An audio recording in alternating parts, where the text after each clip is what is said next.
Warning, the following communications are not authorized. Please disable your signals and report to your local re-education center immediately. Failure to comply will result in immediate reprimand and capital punishment.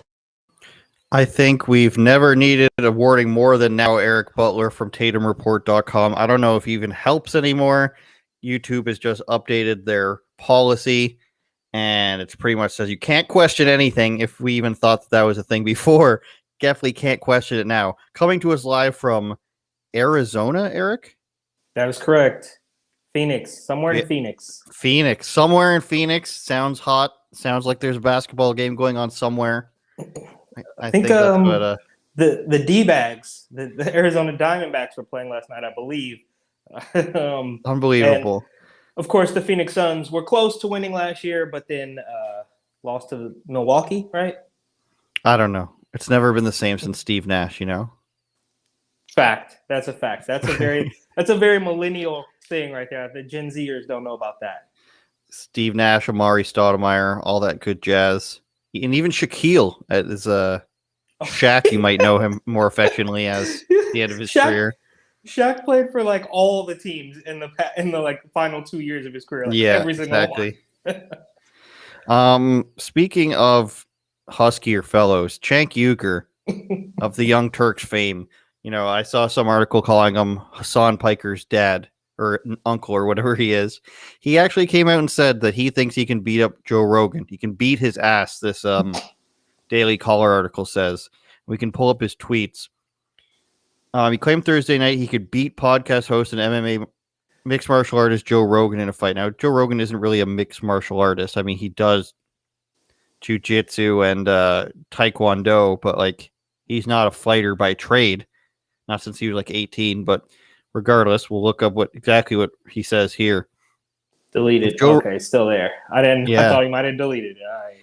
If Joe Rogan believes that the government violating your bodily autonomy is tyranny, then he must be furious about anti-choice Christian mullahs in this country. If he isn't, then he's an effing hypocrite, sucking up to his right-wing audience either out of stupidity or cowardice.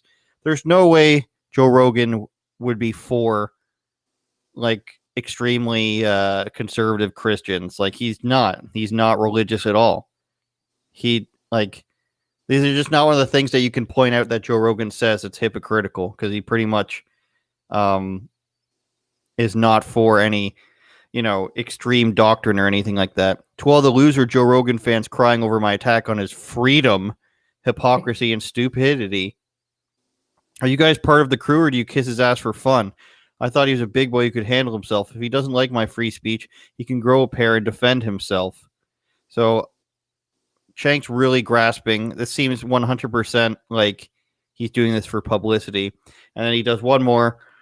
He responds to this guy saying, I'll make a $1,000 donation to your trash network or your charity of choice to see you call Joe Rogan, who is not only the most successful podcast in history, but also a black belt in mixed martial arts, a loser to his face. See, this guy's kind of got it wrong, whoever this random guy is. You can't have a black belt in mixed martial arts. Mixed martial arts isn't a thing. That's when you do multiple martial arts and you mix them together. I don't know if they have yes, they have Cenk saying to this guy, deal, easiest 1,000 I've ever made. You think he's going to assault me? Sure, whatever. That's incredibly dumb, but also wouldn't work. I'm much larger than Joe, and I've fought my whole life. I'd end him, but grown-ups don't do that. That's like when Trump said about Kim Jong-un. Kim Jong-un is, I would never say that he's short and fat. I would just never say that. This is basically what Cenk's doing. I'm much larger than him and fought my whole life. First of all, he hasn't fought his whole life. I'd like to know where that comes from. Somebody looked it up. I don't know if it's in here at all, but he's only 5'9". Joe Rogan's like 5'7", so there's not much of a difference there. And Cenk's also fat. I didn't realize they were so short. These guys are shorter than me. Rogan is very short, yeah. But Cenk is fat and old and out of shape. Joe Rogan is on testosterone replacement therapy, works out every day, and does multiple martial arts. It's not even close. Even if Cenk was like 6'2". Yeah. Right. Even if Cenk was like 6'2", he'd still lose because of how good of shape Joe Rogan is in. This is stupid. But I think Cenk is doing this for publicity. I'm sure Rogan will do 3 to 5 minutes on it on one podcast in passing, and then whoever his guest is going to laugh at Cenk. Yeah. I don't know. Go ahead. No, this is obviously him just clout chasing, right? I think it's not rocket science. Everybody knows that Joe Rogan. Now, I don't know the details, MMA, or I can't watch that stuff. I don't watch the bones pop out and all that stuff like you guys do. But I do know that Cenk stands no chance, and he's probably just hoping to, I don't know, get a weirdo left. I mean, I feel like Rogan has a lot. It's right. It's the most successful podcast in history. So he probably does have a lot of fans on the left who don't know who Cenk is, and I don't know where the intersection of the fans Venn that diagram. Yeah, the Venn diagram of the fans that Chunk, as he's colloquially, Bullshit.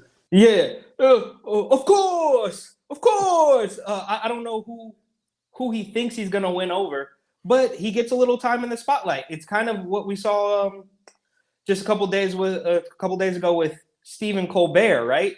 Everybody cringed at his stupid little syringe dance number, but he knows that that's not gonna sway anybody. It's just publicity. So it's corny, and I guess the fact that we're talking about it now means that they both win, unfortunately. Can you believe this shit? Like, this is insane. And what song is it to? We don't have the audio right now. Tequila, that song? Yeah, Tequila. And then he keeps going. He had another one, and they're like these weird animated thing. And these are mostly dudes, I think, dancing in these things. Are those guys? Are those? I can't tell. But that's a guy. I guess you're not supposed to be able to tell.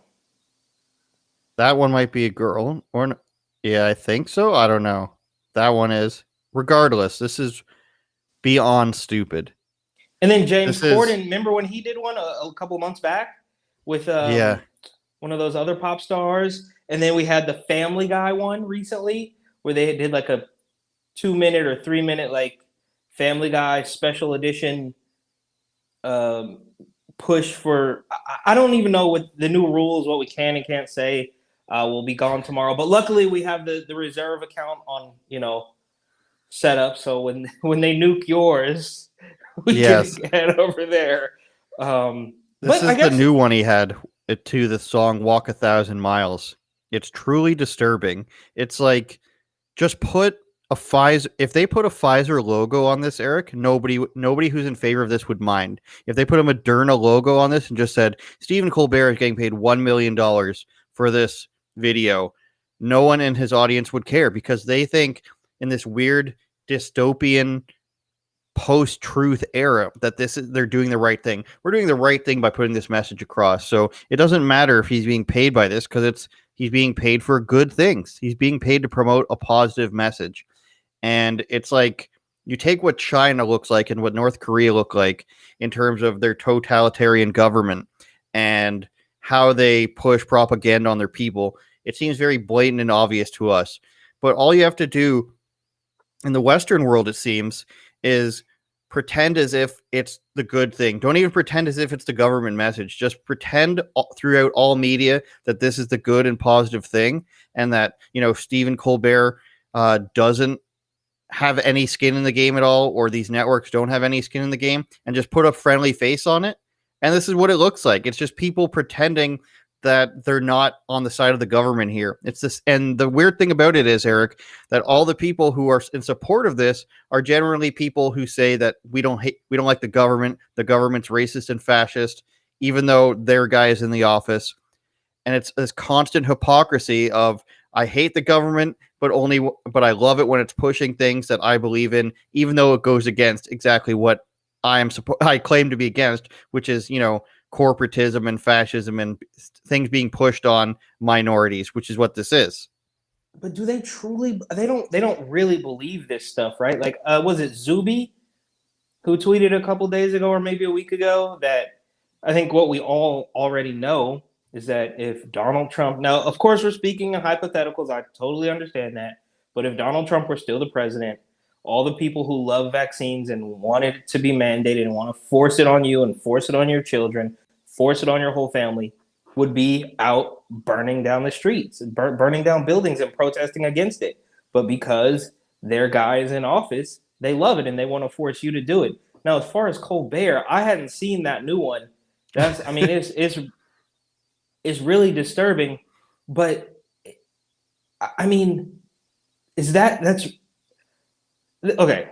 Talk about like subversion, right? And like these tactics, how people were claiming that Nicki Minaj is controlled and she's gonna quote unquote do her research and gonna come out and like, do they really think of us as really quite that stupid? I mean, this is late night TV. This is not a cartoon. This is not trying to convince a child of something. This is for somebody who's up at midnight, an adult. You know, like how did it get this bad? How did it get this bad? I don't know. It's obviously not for comedy-centered people anymore, because I used to watch the shit out of late night TV when I was a kid. I'd watch Conan O'Brien. I'd even watch Carson Daly afterwards, even though it wasn't funny. I'd watch some Jay Leno and Letterman. My dad loves Leno. And they would joke about, like, obviously it was a different time when it was George Bush. And would they make Obama jokes? Only Letterman would, yes. But it still wasn't, you know, forcing medical decisions on you. It wasn't telling you should hate the war in Afghanistan or you should hate the Iraqi war. It wasn't like that. It was still about comedy. So now the people who are watching these productions that take place in either New York or Hollywood, in Jimmy Kimmel's case, Leno used to be in Burbank, California, which I don't think is a place they film anymore. I think James Corden might, but I'm not sure where he is. But LA and New York for the most part.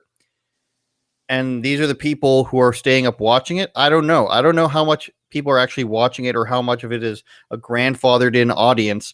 And then they clip it all for Jimmy Fallon and Jimmy Kimmel's YouTube channel. And that's where they get 1 million views from boomers, because those are the only channels that they can navigate to, because it's pushed right into their face. Just like the state broadcasters are pushed into your face on the front of YouTube. So I don't know how much of their audience is actually a comedic audience anymore. I think it's just people going there to hear their approved politically correct comedy of topics that they think are okay to be presented. And what's okay to be presented to people is Trump sucks, even though he's not around.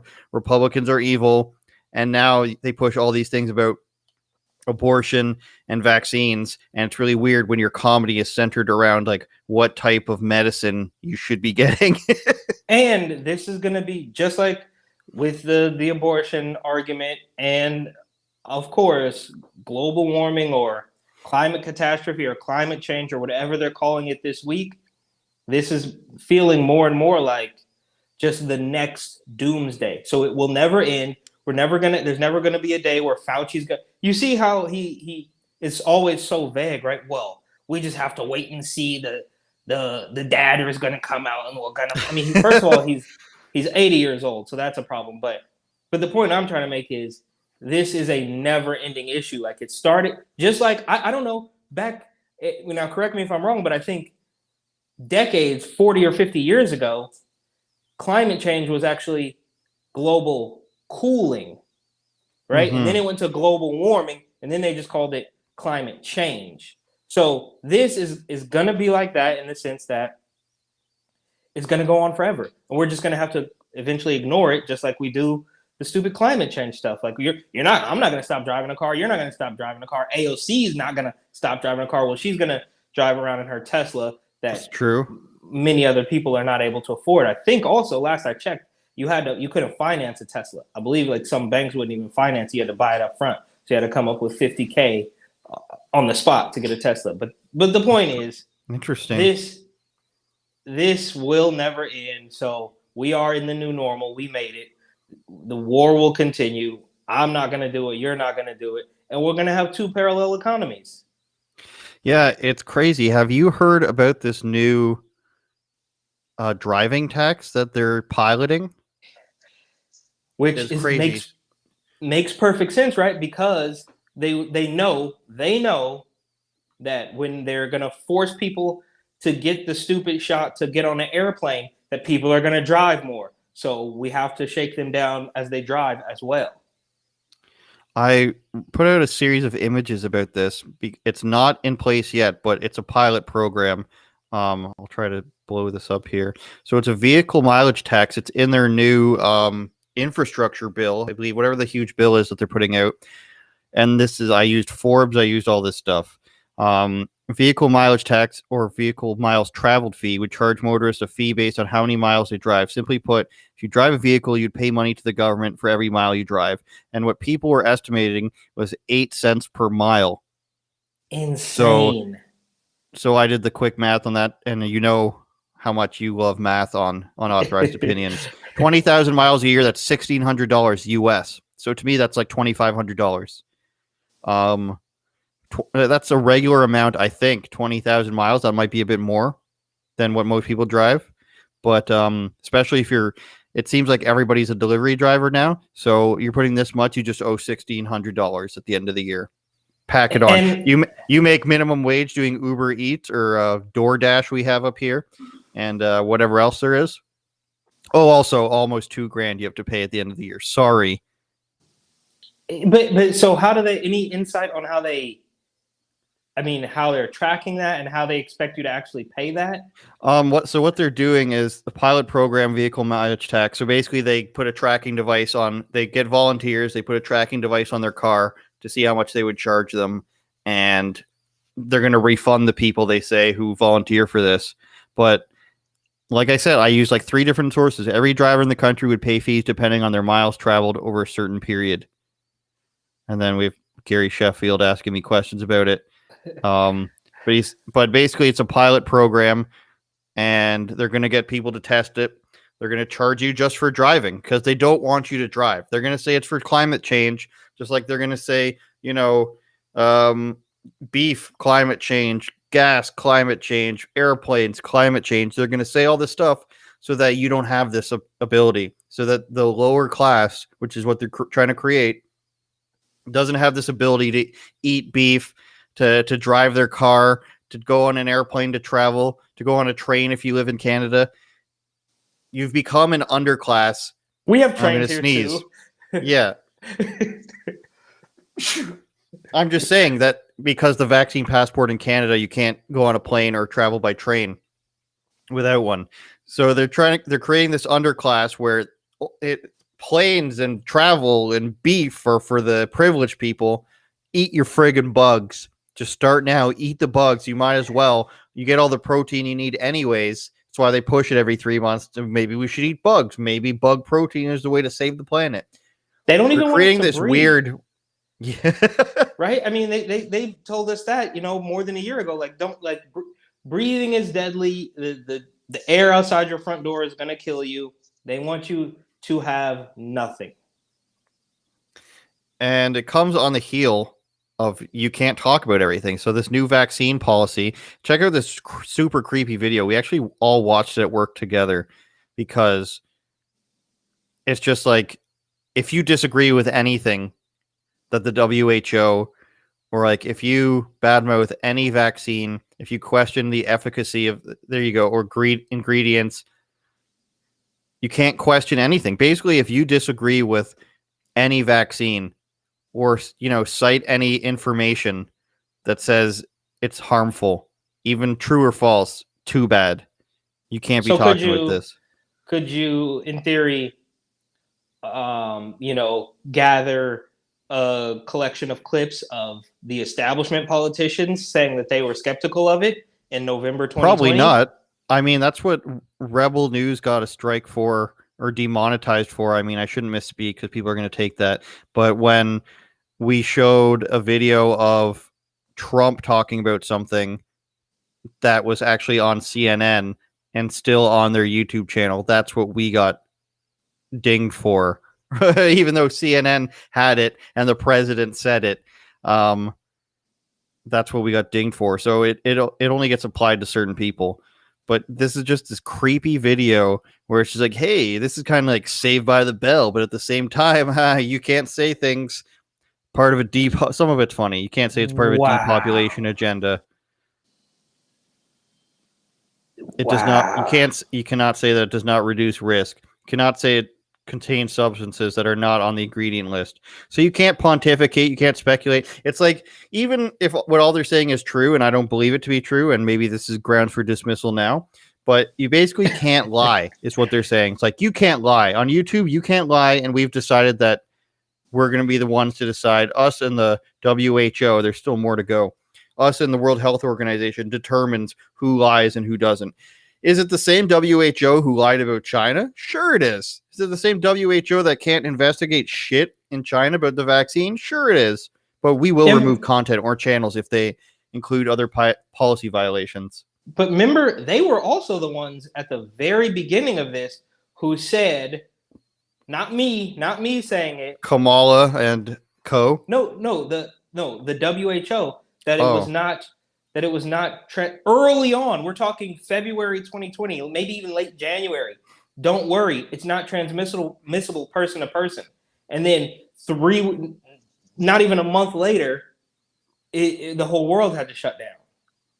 You can't even claim that vaccines cause chronic side effects. I mean, we know this to be the opposite. They do reduce the risk of contracting it. I mean, there's a lot of basically most places have more people hospitalized that are vaccinated than unvaxxed now. That is definitely not okay to say. That's true though. And Australia, Israel, many places in Canada, Montreal specifically is one I saw.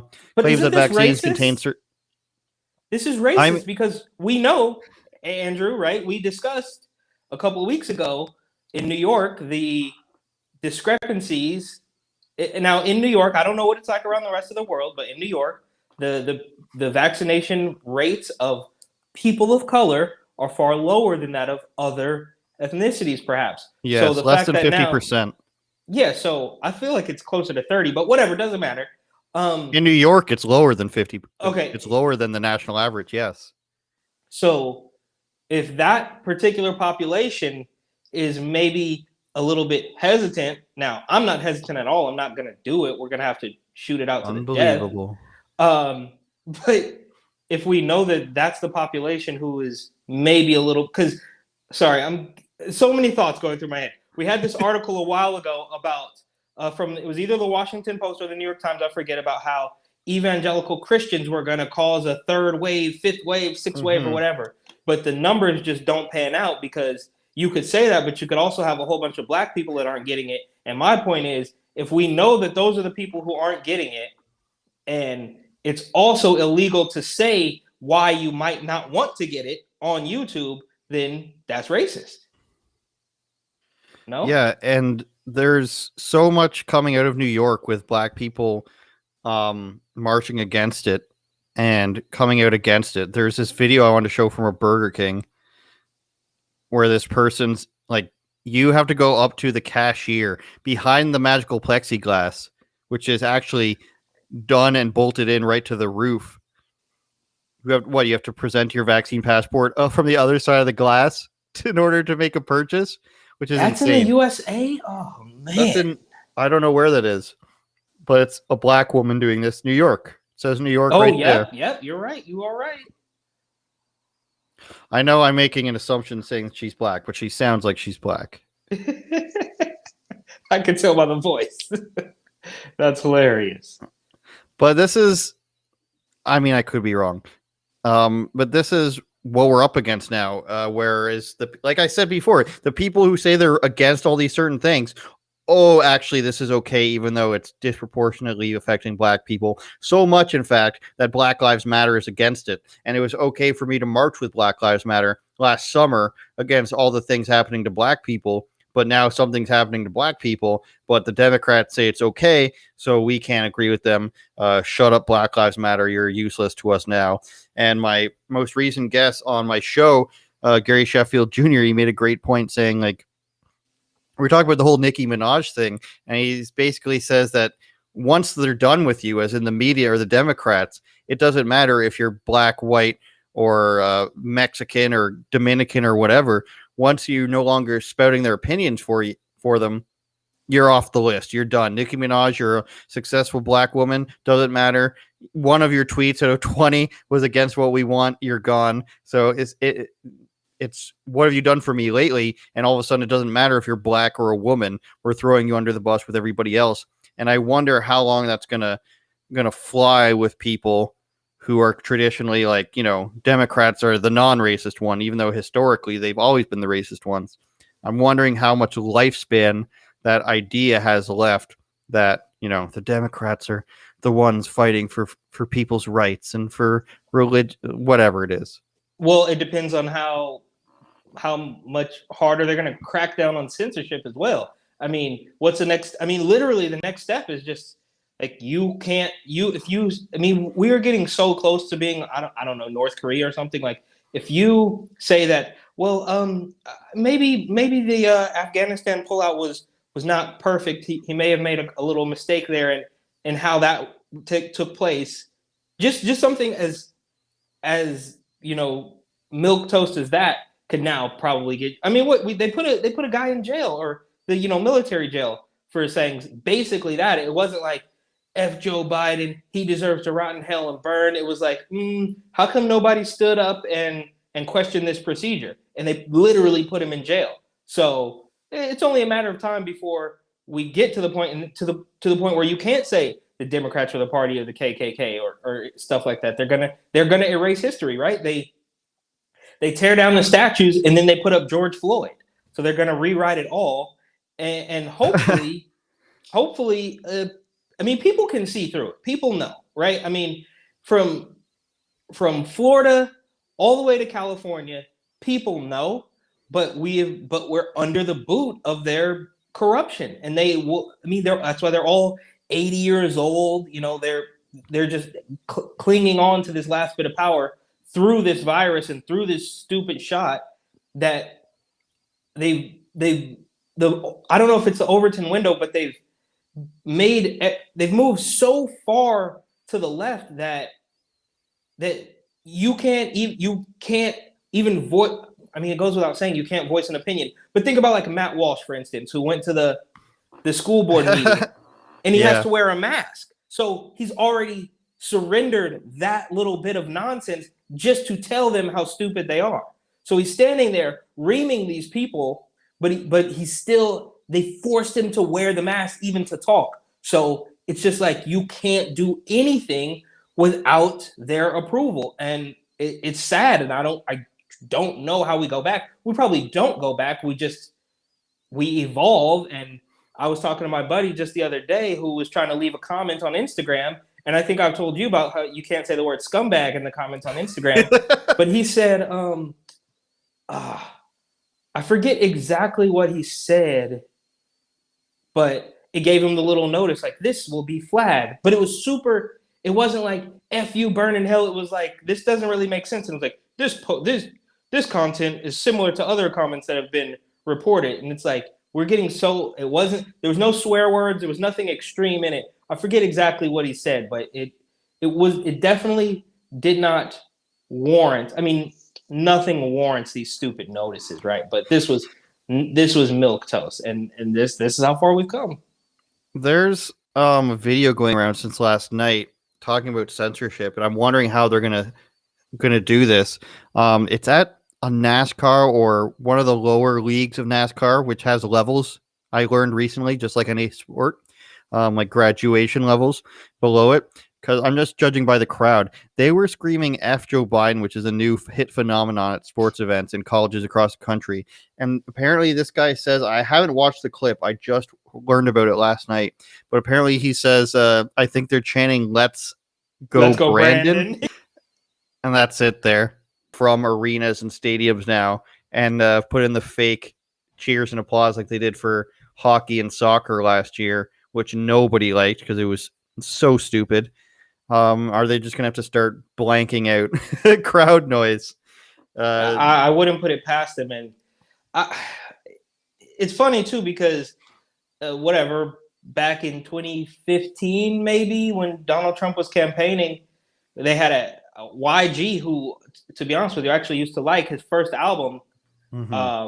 My Crazy Life, I think it was called, was amazing. It was a work of art. Like it felt authentic, and he came out with a song called F Donald Trump, and we loved it. Everybody loved it.